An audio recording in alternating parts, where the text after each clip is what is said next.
This is the first thing that I want to watch from Veritasium. It's kind of a science documentary channel, and the title kind of was different when I put it into my watch later playlist. It was something like people got addicted to ice cubes, or ice cubes destroyed the monopoly, or something. I don't know. I don't remember exactly. How the fridge destroyed one of the world's largest monopolies. So apparently it has something to do with ice cubes. If the video goes into the direction that I think, the first thing I want to say is I almost exclusively drink water, and I almost exclusively drink water in room temperature. Not cold water, not hot water, just room temperature. It's just what I drink. Some people, when they ask me, or when I tell them, say that's weird, and I just don't get it. It's fucking water. There's nothing weird about it. But there is a mosquito, so let's see what is going on here. That's not what I expected. In the summer of 1841, Florida doctor John Gorey faced a dire situation. Yellow fever, also known as the Black Vomit, was sweeping through his town, wiping out entire families. Patients came to Gorey's small infirmary jaundiced and burning with fevers up to 40 degrees Celsius. To cool his patients down, Gorey couldn't turn to refrigeration because that hadn't been invented yet. So he came up with the radical treatment. He suspended pans of ice in his infirmary, allowing the cool, dense air to flow down over his patients, providing much-needed relief. But this treatment was almost impossible to sustain because it required hundreds of kilograms of ice per day. And Gorey had only one way to get it.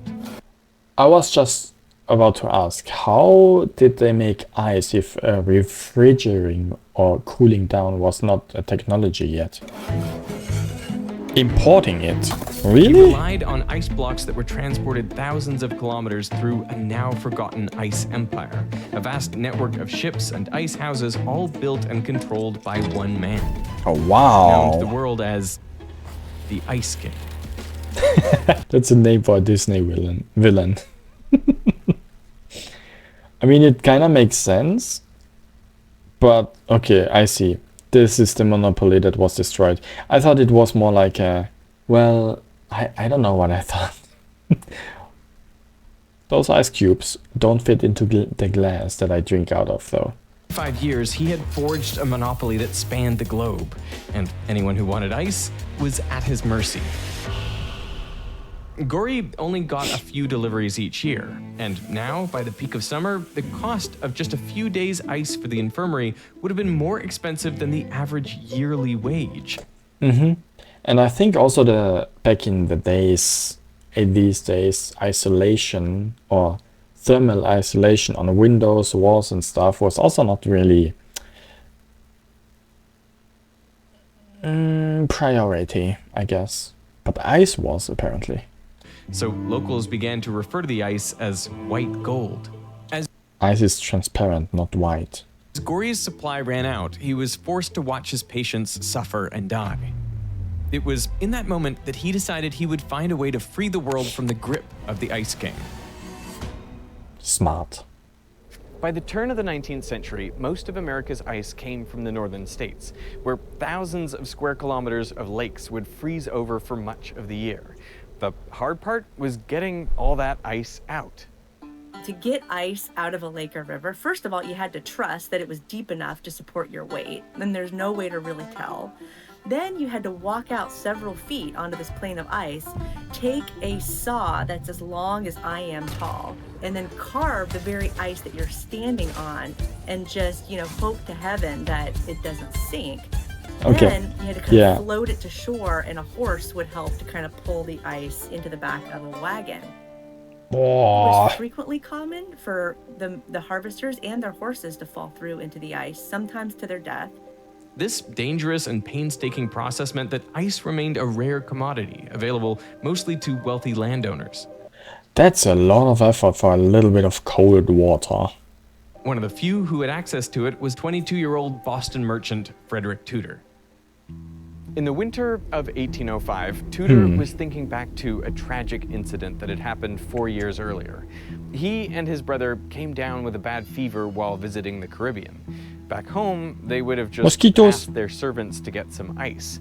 But on the islands, ice was unheard of. Why? Okay, I'm curious. Why are mosquitoes a theme here? There is a serious foreshadowing going on. The literal start of the video, and just like here, there are mosquitoes flying around here. Ice. But on the islands, ice was unheard of. With no way to cool down, the brothers cut their trip short and returned to America. And while Frederick recovered, his brother did not. Oh, Today, we poor! I'm so happy that medicine came that far away, so we don't die from. I don't know what is it. Was it heat? Cooling down was not the only problem there. know that ice wouldn't have saved his brother's life because he likely suffered from a rare case of bone tuberculosis. But at the time, Tudor believed that it was the lack of ice on the islands that was responsible for his brother's death. It was this painful memory that gave him an idea. What if he could be the one to bring ice to the Caribbean and, in the process, make his fortune? So Tudor got to work. He hired dozens of men to gather ice and approached investors to help finance a ship. But to the investors, this plan seemed ridiculous. It's going to be about disease transmitted by mosquitoes? Maybe. I mean, the whole video is actually about how the fridge destroyed one of the world's largest monopolies. But maybe some disease that was carried by mosquitoes play a role in the development of the fridge? I'm not sure. I didn't watch the video before. But that might be the case. Tudor wrote, "People only laugh when I tell them I'm going to carry ice to the West Indies," which is understandable because the journey would take 3 weeks, sailing through warm seas under the blazing Caribbean sun. True, wait. Now, isolation will be a big part, but if they have isolation to keep ice being ice for 3 weeks in the sun, and they don't have fridges yet? I mean, can you really transport ice in those conditions for that long? Wouldn't it all just melt? It turns out people had figured out ways to make ice last a long time, even thousands of years ago. As far Early back as fridge? 500 BC, in the scorching summers of the Persian Empire, ancient kings like Xerxes enjoyed refreshing frozen desserts, even when the outside temperature climbed as high as 35 degrees Celsius. Oh, Now, ice in the desert might always seem those privileged people wanting an ice. strange, but during the winter months, temperatures can drop dramatically. So the Persians filled shallow pools with water, which would freeze overnight, and in the morning, they would break up the ice sheets and collect the pieces. Oh, that's way bigger than I thought. Oh my god. I just saw the scale of the people and the ice sheet. That looked like, I don't know, a table. Size of a table or something. That's bigger. To make that ice last until the summer, they used 3 key techniques. Let me think. First, salt. If there is salt in water, it freezes, it gets colder. And therefore you can have it longer. Second, I'm already out of ideas. Put it in the shadow, but that's I don't know if the obvious things like that are actually here. Try a simple experiment. I have 8 ice cubes spread evenly in one dish here, and I have another 8 ice cubes now stacked together in one mega cube in this dish over here. Yeah, Now, okay. If you leave these 2 plates Decrease the surface area. Duh. I should have come up with that too. to melt for a few hours, the stacked ice cubes fare a lot better. And that's because the main way ice melts is through heat conduction on its surface. So even though the volume was the same, the surface area exposed here is double what we had here. The key idea here is that you want to pack your ice as tightly as possible. Packing, yeah, okay. Nowadays it seems kind of ridiculous to have ice cones in 90-degree weather being a privilege. But if ice is called white gold, like they mentioned it before, I think that was kind of a rare occasion. Even for the privileged people. The best shape to minimize the surface area is a sphere. Oh yeah, that makes sense. So if you think about it, Well, if you think about it, a sphere is not the best.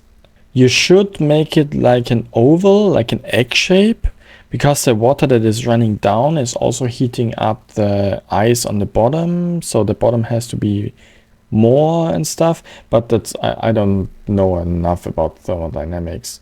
But in a room without gravity, then a sphere is probably the way to go. Yeah.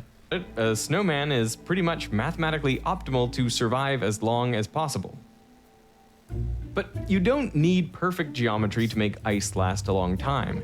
In the winter of 2010, the city of Helsinki dumped all the snow plowed from their streets onto this huge pile, around 30 meters high and 100 meters wide.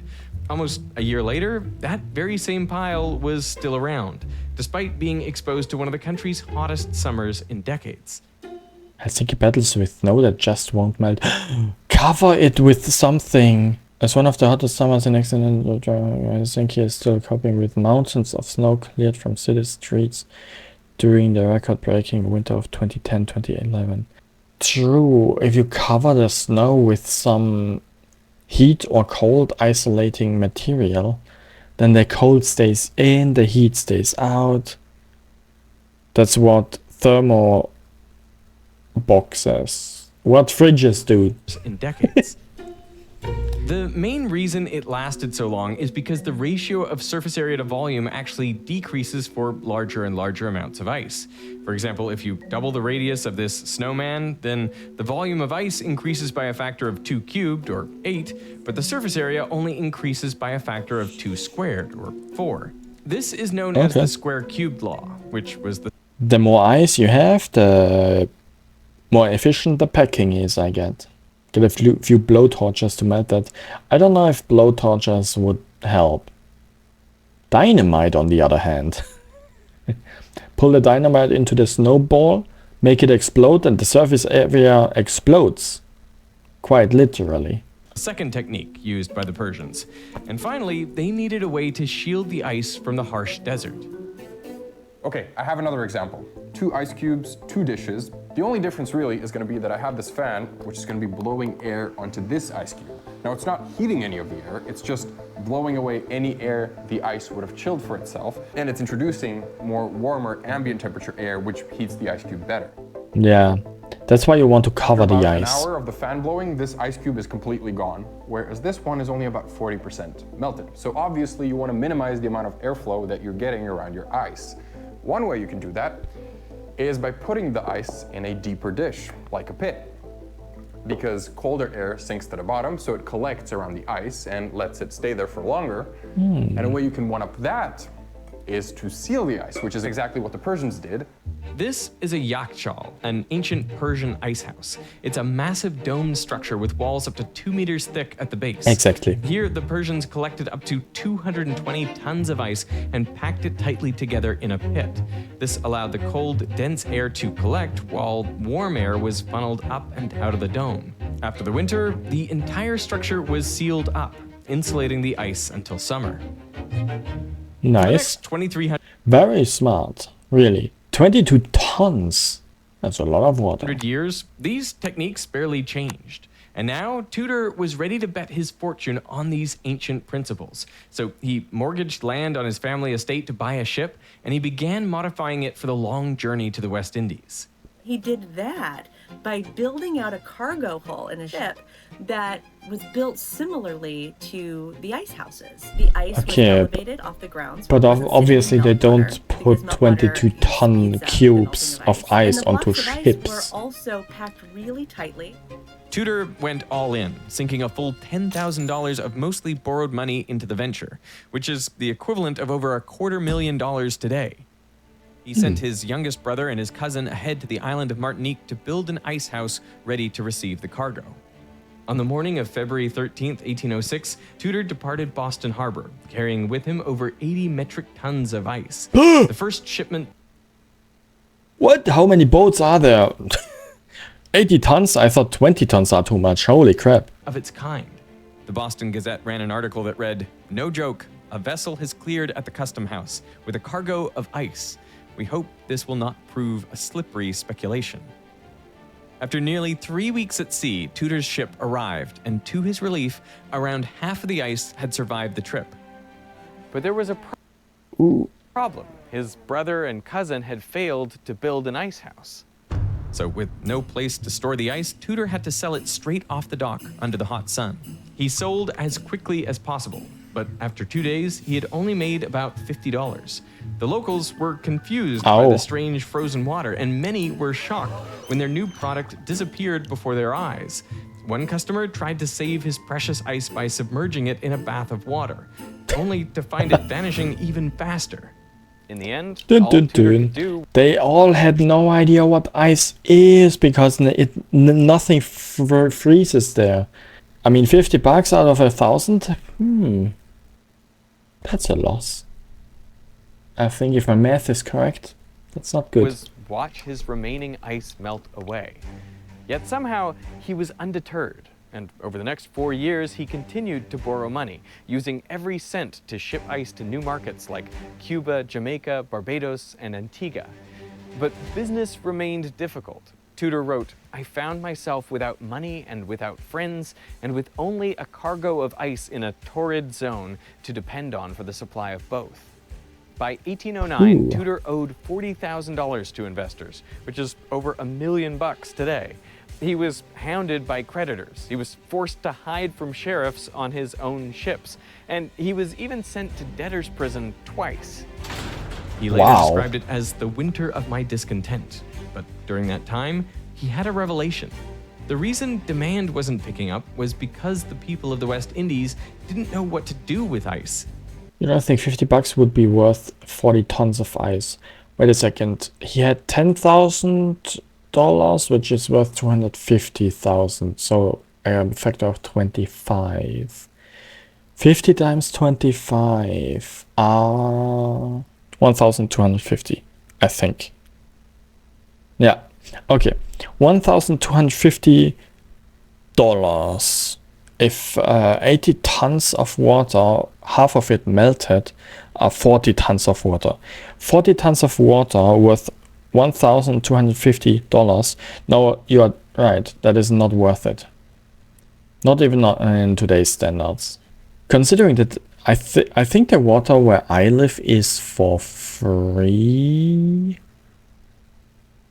I'm actually not sure if the water I have is free or not. If it is not free, I don't pay for it. Haru pays for it, not me. But even then, it would be probably cheaper than that. And that's water. But on the other side, it's water that comes out of my pipes and not ice. Difficult to say. So. Picking up was because the people of the West Indies didn't know what to do with ice. So all he had to do, he reasoned, was make them understand by offering them some refreshing drinks. He convinces the bartenders there to let him show them how to make icy cocktails. And he gives the ice initially to the bartenders for free. So the bartenders can sell both the icy drink. Just a bit, a tiny bit more than $1 per ton of ice. 1 ton of ice is 1 cubic meter. I think the price where I live is like 40 cents per cubic meter water. But that's not even half of the price there then. And the room temperature drink at the same price, just to see what their customers prefer. And lo and behold, they prefer the icy drink. In Tudor's own words, a man who has drank his drinks cold at the same expense for 1 week can never be presented with them warm again. Tudor even showed them how to make ice cream, which... So they basically made everyone used to drink cold drinks. What a scam. They first make you addicted and then make you pay for it. became an instant hit, especially in Cuba. 150 years later, during the Cuban Revolution, its leader, Fidel Castro, was obsessed with ice cream. He was actually known to eat up to 18 scoops after lunchtime, which is a bit crazy. His sweet tooth was so famous that the CIA actually tried to assassinate him with a... Cold drinks don't do it for me. But desserts... I can eat 18 scoops after every meal. I mean, it doesn't have to be cold ice or something. As long as it's sweet, I eat it. They drink warm beers? They do drinking warm beers back then. I also like my apple pie or other cakes, which are not cold. But yeah, I also wouldn't say no to a nice chocolate ice or vanilla. Good thing I ate before the stream, because otherwise I would be hungry now. What's my favorite cake? Oh, my favorite cake. It probably depends on my mood, but most of the time, if I have the choice of all the cakes that exist, a poppy seed cake. Basically a cake whose dough is made with poppy seeds. They are very delicious, but I think they are not legal in every state. Delicious. Poppy seeds, a little strawberry on top. Yum. poisoned milkshake. Now, back in Tudor's day, his work was... How about yours? Tell me your favorite cake. ...finally paying off. The cafe owners in the West Indies started asking him for more and more ice, and he realized that he could increase his profits just by refining his methods. So he started using sawdust to insulate his ice on the ships. Insulating! Sawdust was a phenomenal insulator that you could basically get for free from all the sawmills around Boston. That's what I said. To get rid of it. And he also replaced the manual saws at the lakes with horse-drawn plows, which made it all the easier to get the ice out. Okay, finally ice manufacturing was getting a brain doing it. Because of that, the price of extracting also a ton good. of ice... I mean, chocolate, many people say that chocolate is too much of a mainstream choice. I think vanilla is too much of a mainstream choice. Vanilla is the most vanilla answer you can get. But chocolate, it has such an intense taste, which is just great. Chocolate probably on my top 3 cake flavors. dropped from around 30 cents all the way down to 10 cents. By the 1820s, Tudor was finally turning a profit, and the ice trade began to pick up. So much so that copycat businesses began to crop up. But Tudor wasn't about to let anyone else have a share of the market he created. So to maintain his monopoly, he often undercut his competition until they either gave up or went out of business. Tudor's ambition didn't end there, and he wrote that there was an experiment I have been desirous of making for 20 years. He was doing malicious practices, intentionally building his monopoly of delivering ice. Okay. 1833, he took on his biggest challenge yet, a 4-month journey to ship ice halfway across the world to Calcutta, India. Well, wouldn't like 80% of the ice melt? And despite the trip being 5 times longer than his first one to the Caribbean, more than half of the ice survived. Okay. In India, the ice was a big hit. Over the next 20 years, Tudor made around $220,000 in Calcutta alone. Oh my god, that's 22 times more than he invested at the beginning. Now, at this point, it's probably like, is it 20 years later already? It wasn't clear. But smart. One of his most profitable ventures. Over that same period, he rapidly expanded his empire, opening routes to Brazil, Singapore, Hong Kong, and even Australia. His yearly sales went from less than 10,000 tons in the 1830s to a record high of 132,000 tons in 1856. Seeing the wealth and power of his monopoly, the world gave Tudor a new name. The Ice King. That's a pretty impressive profit for such a rough start he had. Ice King. In under 50 years, the ice trade had become one of the largest industries in the US and its second largest export by weight. What was once a luxury product became a commodity. By the 1860s, devices known as ice boxes started popping up in ordinary kitchens. Essentially, they were insulated wooden cabinets with a compartment for ice at the top, which would then cool down the food underneath, keeping it fresh. I know about these. I know about these from anime. I watched one anime. What's the name of that? I need to check that. But basically in this anime it is about that certain time period where people live in big temples and stuff and they don't have ice, or they only have ice in a very scarce amount. In one of the episodes there was a problem with some sort of ice delivery, and the main character obviously solved it there. But I don't remember what the name of the anime was. At the top, which would then cool down the food underneath, keeping it fresh. Families across the country soon bought ice daily or weekly, with the average New Yorker buying over 600 kilograms a year. This surge in demand resulted in a curious new profession, the Iceman. The Iceman would go door to door delivering huge blocks of ice up to 45 kilograms. And while home delivery was nothing new in the 19th century, the Iceman was unique in that he needed to go inside your house to make his delivery. Huh.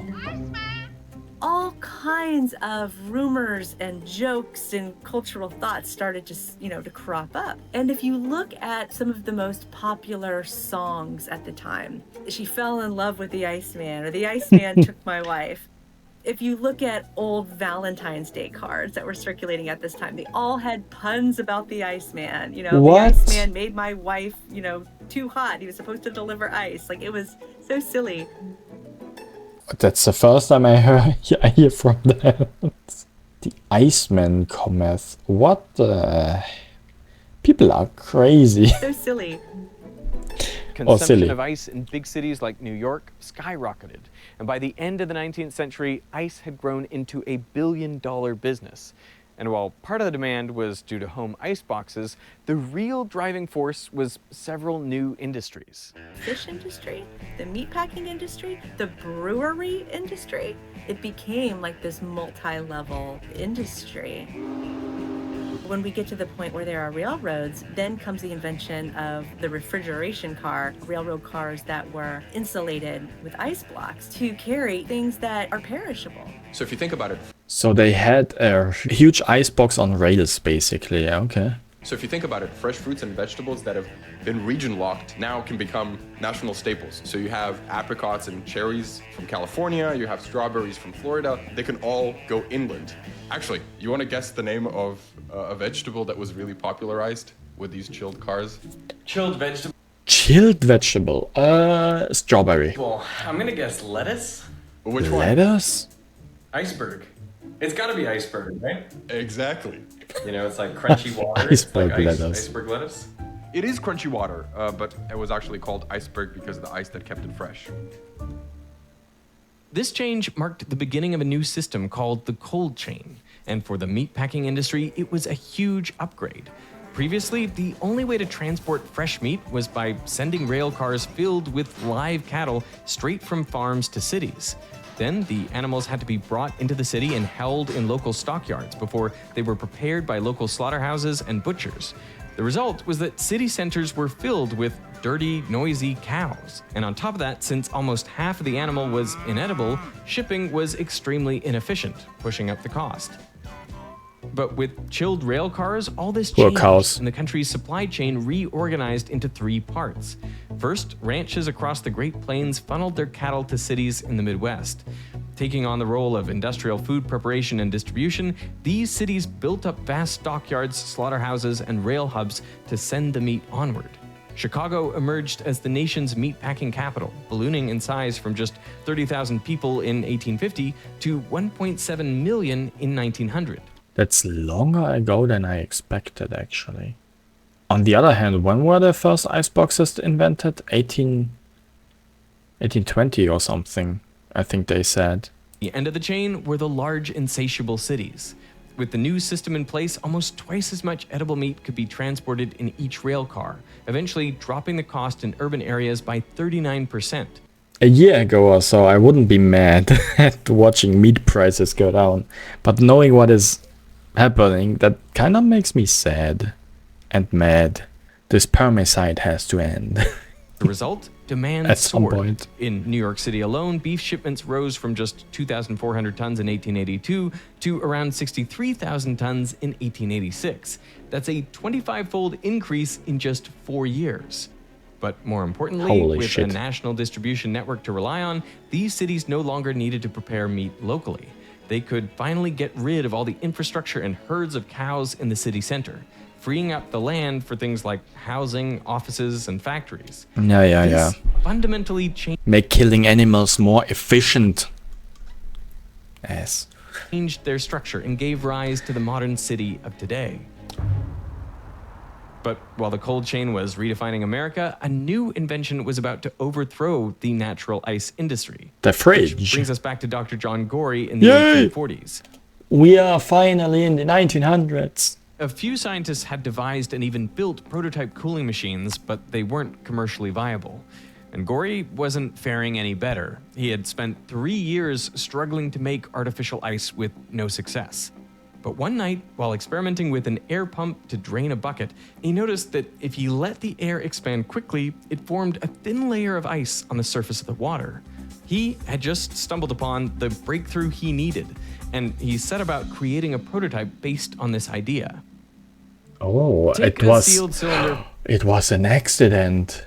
So many scientific breakthroughs are from accidents. It's kind of funny actually.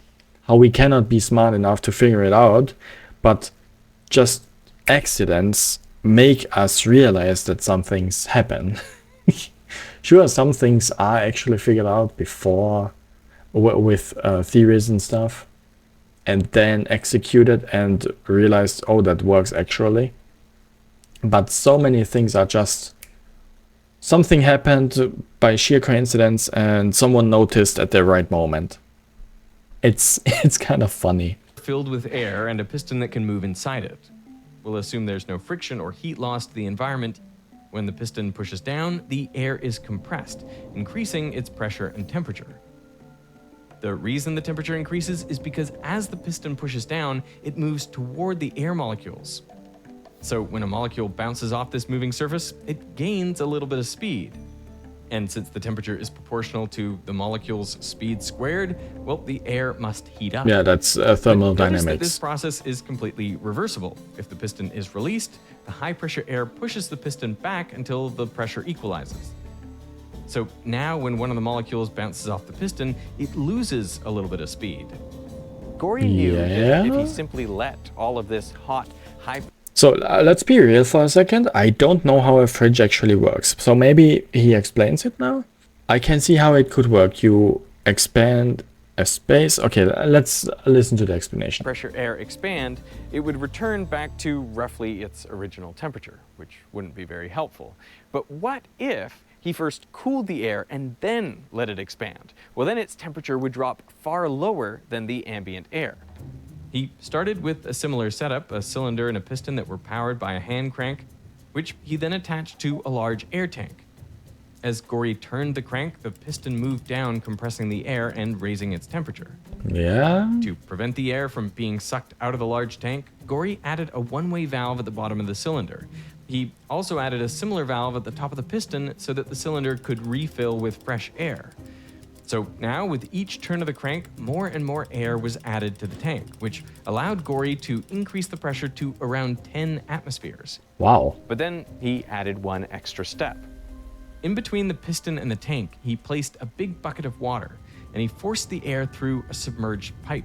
Ah, This cooled the air down to around the same temperature as the water. The result was that his tank was still filled with high-pressure air, but instead of being hot, it was cool. So now, when Gorey released some of his cool air That's into another smart. cylinder with a piston, the air rapidly expanded.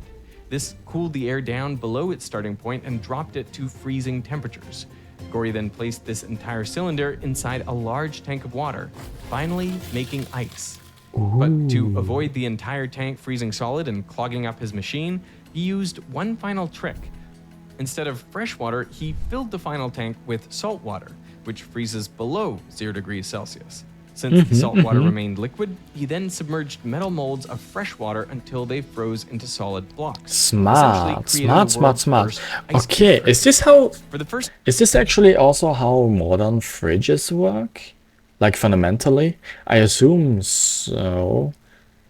Obviously, with the more pipes and more smaller tanks and stuff, but the principle should be the same. Mostly. time ever, ice could be created anywhere, even in the heat of the Florida summer. Cool. And when he, says to the world, like, I've invented ice, the reaction was, the hell you have. But what no man should be creating ice, only God can create ice. And what John Gory also didn't realize is that in the first public venues in which he announces his ice machine, Frederick Tudor has his associates in the audience.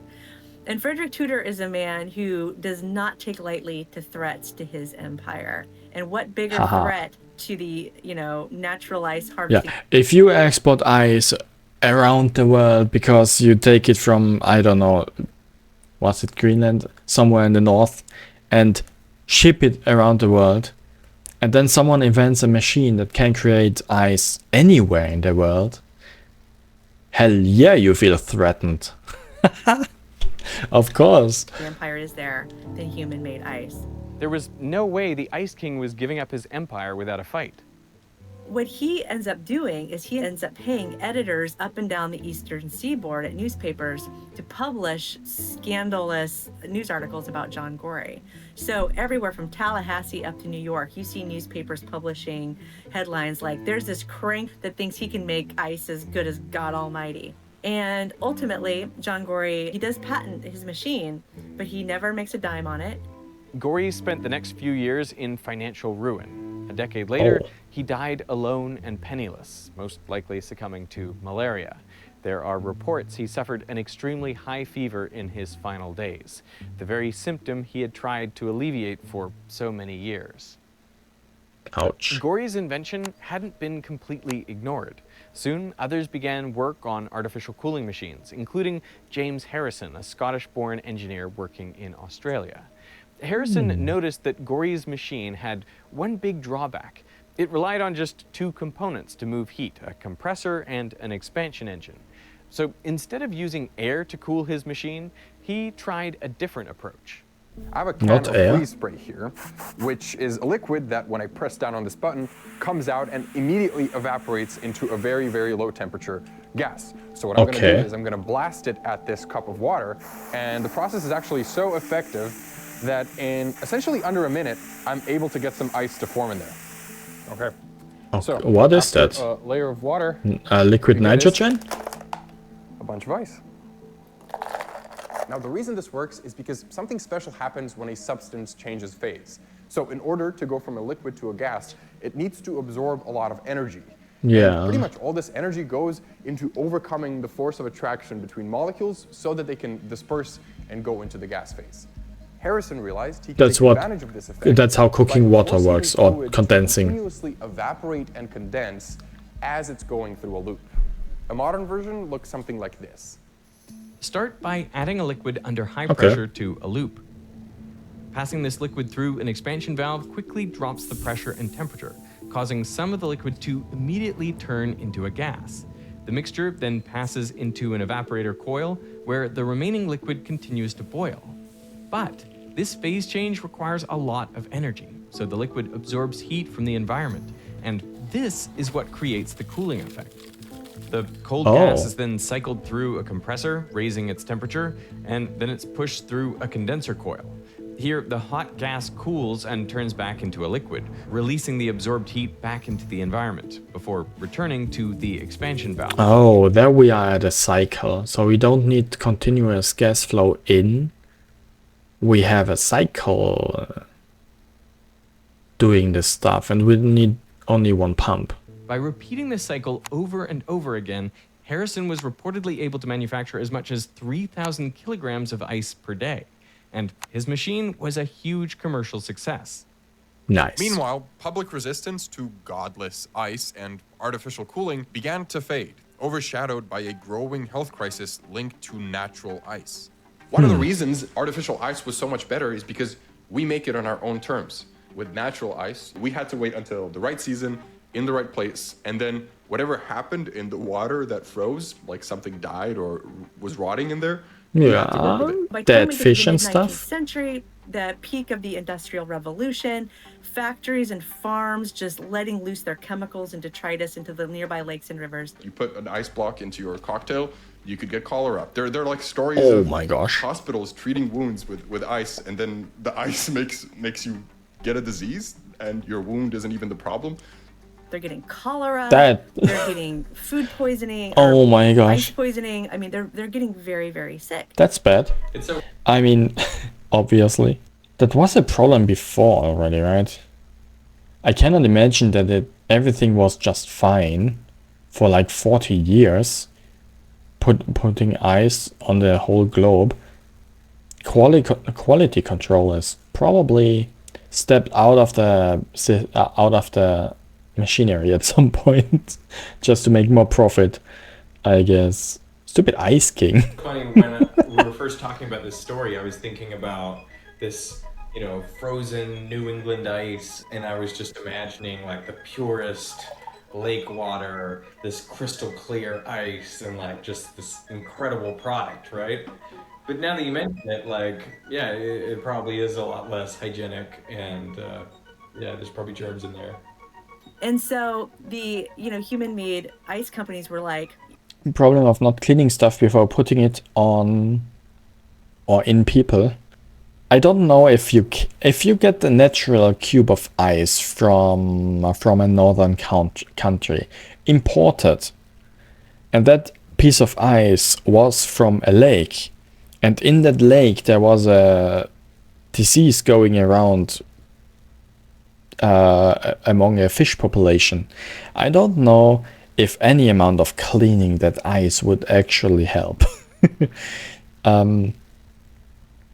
Yeah, and I think that is kind of a problem.